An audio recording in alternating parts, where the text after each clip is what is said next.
Me oleme Cebiti messil siis Fujitsu boksis ja oleme leidnud sellise küll veel mitte avalikustatud ja mitte päris töötav versiooni, aga uuest Fujitsu äriklassi Lightbookist. Esiteks on siis, mis ta on? Ta läheb nii-öelda nende ultrabookide peaaegu sinna samasse kategooriasse, sest ta on väike, ta on hästi kerge, pidavalt olema kusagil kuni 1,5 kilo, hästi õhuke, 16 millimeetrit. Samas on olemas, eks ole, kõik ühendused.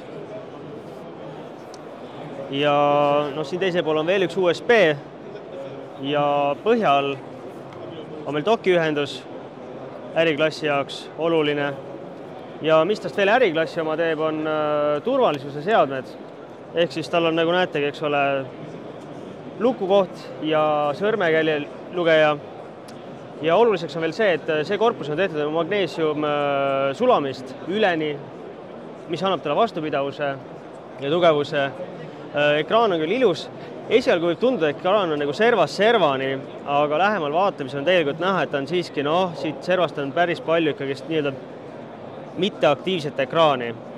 Veebikaamera on Full HD, mis veel oluline, praegu nagu selles suhtes tegemist ei ole töötava versiooniga, aga spetsifikatsioonidest öeldi meile nii palju, et põhimõtteliselt see on siis vastavalt vajadusele. Võib see panna Inteli kiibistiku, ka i7, vastavalt siis nagu sellele vajadusele. Ja mis on veel üks hästi huvitav selline tähelepanu, kui ma vaatasin, et see ekraan käib nagu täiesti lahti. Et põhimõtteliselt on seda ka võimalik kasutada nagu 180 kraadi täiesti lamedana.